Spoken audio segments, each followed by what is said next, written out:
track has been always been a release. Like I say, my race is only 10 seconds long, and it's like when like you see like a spaceship take off, and you can't think about nothing but getting that spaceship in the air, you know. And that's what it's like when the gun goes off for me. Everything is clear. I'm just getting down the track as fast as I can, and I don't think about anything. Growing up, it's been interesting. It's really built my character. I would say I've seen a lot of bad things. I've seen a lot of good things. I'm not saying I was the poorest growing up, but we definitely weren't the richest. Had a lot of help from a lot of different families and different friends.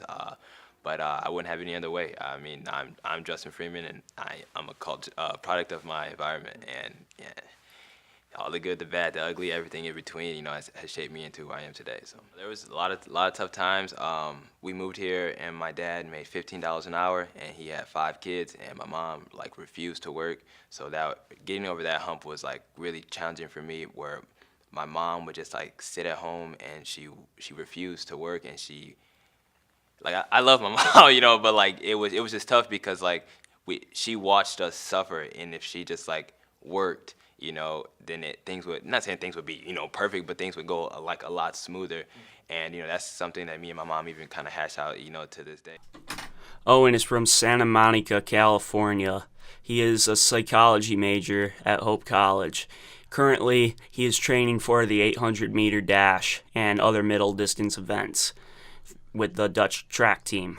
He trains with Colin Thomas on his own time to prepare for such events.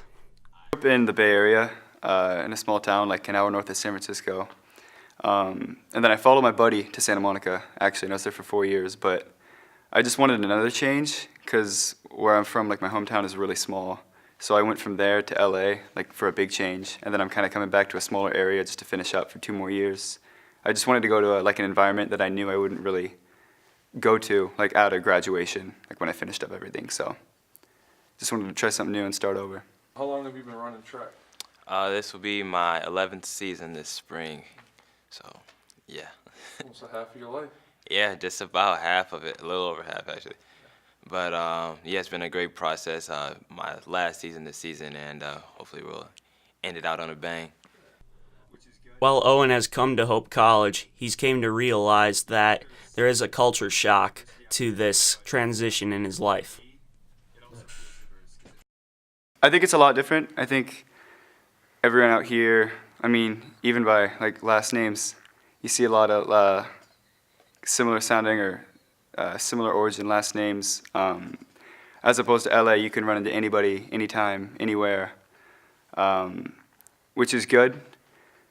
But yeah, I think there's more diversity out there, but coming out here, for me, it also feels diverse because it's such a different area than where I grew up for, 20-something years of my life.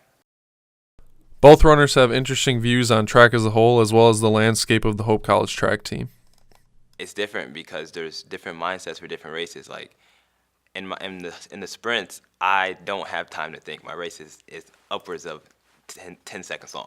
So I don't have time, whereas there's races that go for 25 minutes. So there's different type of personalities. If I step on the track and I don't believe I'm the baddest man on that track, I'm going to lose. But there's other people on the team that don't think that same way. You know, they would respectfully lose to some people on the track. That's just not how I operate. Not an initiative maybe, but I think just the fact that I've been doing it since 7th grade, it's just like, it's something I've come to expect. Like every day I'm going to run. I think it's just a part of my schedule. It feels like it's a class at this point, like in a good way. It's something I enjoy, but I think it's kind of hard to break out of that because it's been so good to me. Then in terms of motivation, I think like it can be tough to find motivation during the fall or the winter when you can't really race and do a lot of stuff. It's just a lot of cross training, but I think having strong memories of the track seasons like every spring and being able to improve every year, I feel like that's really important. Just trying to find something like within you that keeps you going. Like, you're gonna have days you don't feel great and the weather's bad, but I just think being in a really good environment with good teammates and just having a good goal each season kind of lets you reflect on that the next year when you're doing your off-season work, and it kind of just keeps you propelling forward. when I was a freshman, we had captains Boone Maroy, and he is very, type A, straight line, cut and dry type dude. And I just kind of told myself, if I was ever going to be the captain, that's something I would want to change. And I've always said, Hope is so safe. Everything they do has to follow this certain agenda.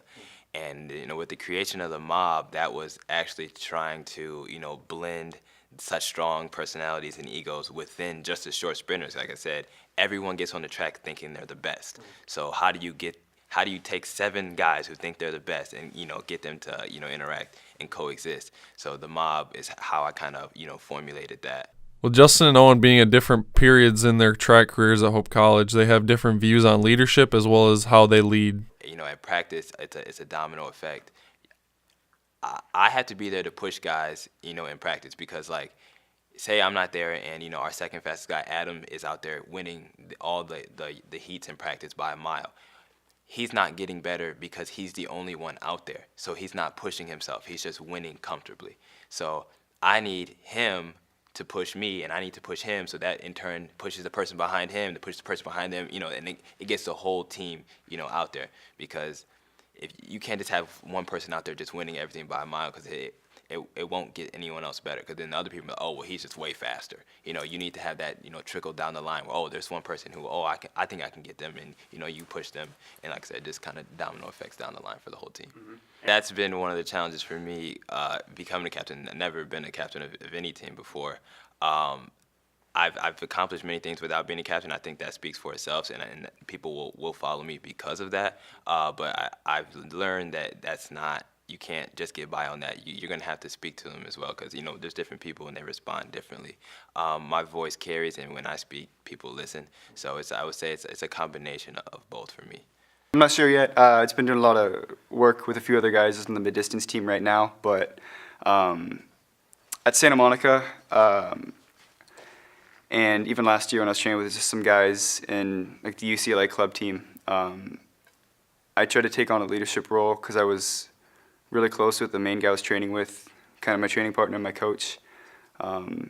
So I just tried to keep everything light and fun, but when it's time to work out, I think it's really important just to lock in and get it done, because you only have a certain amount of time every day to really prepare yourself. So I hope to be able to carry that over, but we'll see where I fit in. Both runners faced adversity early on in high school, ranging from injuries to self-confidence issues. But yeah, high school was a great experience. It proved a lot for me confidence-wise, because many people see me now and say, oh, Justin Freeman's cocky. And it wasn't always like that. I had self-doubt a lot, and I didn't know what direction I was going. I didn't know what I was doing. But when I proved to myself what I could do, then I knew kind of what ballpark I was in and what I'm capable of. In high school, I went through a few injuries. I fractured my second metatarsal, and then this next season I fractured my right one, and then I tore my pectineus junior year, and that was tough.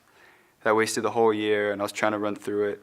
Eventually, it just didn't work out. And then I bounced back senior year, but then in college in the beginning when I was on the team, I was struggling to get my times down, and it was getting really tough to like find the motivation, and to keep going when what seemed like everything I was putting into it was getting lost somewhere, and I couldn't figure it out. But my last 2 seasons have been awesome, just training with a different guy, getting away from the team for a little bit, and just like finding myself, finding what I had to offer and give to the sport. And I just think being able to push through that helps not only in track, but it can really help everywhere else. Different variety of both. Personally for me, I think about, like I said, the 14-year-old Justin who's like, not that good and, really has a lot of self-doubt, and just to see how far I've come, and, I put that energy into my race. I will say this, so I think about all that, like while we're in the blocks, the official will call, like get set, and then once the gun goes, everything else is gone. I'm worried about more so technique when I'm running, but I do think about things like when we're in the blocks all the way up to the gun. At his new home at Hope College, Owen recognizes that training and academics both come hand in hand. I think it's a little bit of both. you can always alternate. Training's not going to be fun. And it's really tough because, I mean, there's a lot of parts about, training in track and field that are really multifaceted, and some things just really aren't enjoyable, but they're going to help you execute in race time. So you really need to look at it, like, I'm not saying it's easy to always know and to always think that, everything's fun and it's going to be great, but it's just how it all plays out in the race. And when you see the results, that's what keeps you going. Been pretty easy to adjust to. I was doing more part-time stuff in Santa Monica just to finish up with some bio requirements, but I was also working. I was working a lot. I was doing low 20-hour weeks. I even got up to 30 sometimes. So I cut that out, obviously a good amount. Focused more on academics over here, but I've always loved staying busy, staying productive, trying to balance a lot of things. So, a week or two in, it just feels like it's supposed to be like that, and it always feels good and healthy. His move across the country, Owen talks about the unconditional support of his family, as well as their thoughts on his move from California. We're fully supportive of me coming out here. It's a big move for everybody, even though, I was gone for 4 years. I mean, it's the difference between, a 45-minute flight and now a 5-hour flight is a big difference, even if, I'm still seeing them the same amount of time within the year. But they see, how I worked in community college, how I was able to balance running, academics, having a job out there. And they love it out here.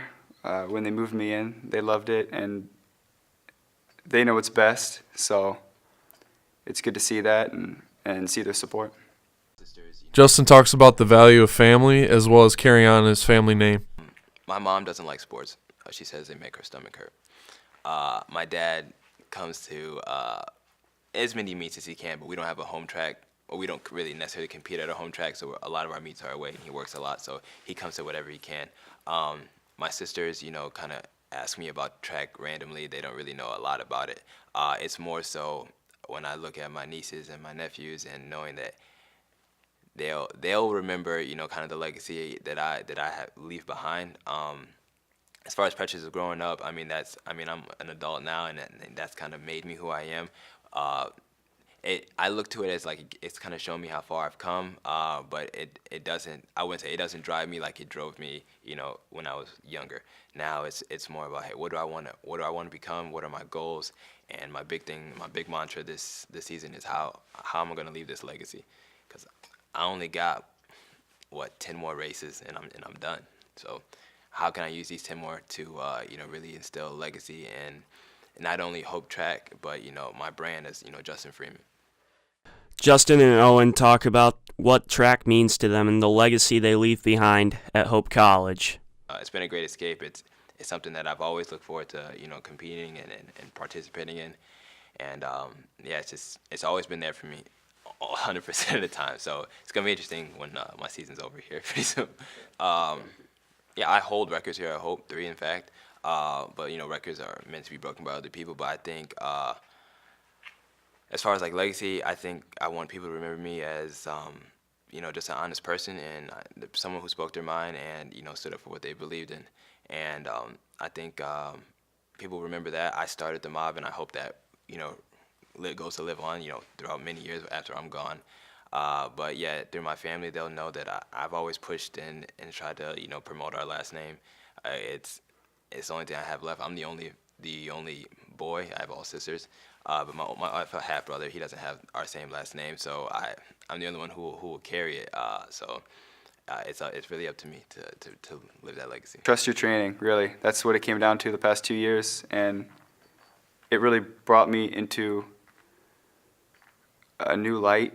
It really elevated my game, I think, and it just really changed my outlook on approaching races, approaching everyday training, and just getting out there and making sure that, when you become 60, when you become 70, you just don't want to have anything that you regret. And that's why I'm still out here and still training, because I know, you're in the prime of your life at this age, and I think you really just don't want to leave anything behind. With a swagger unmatched by many, Justin sets the standard for the Hope College track team in their upcoming season. Winning isn't everything. It's the only thing.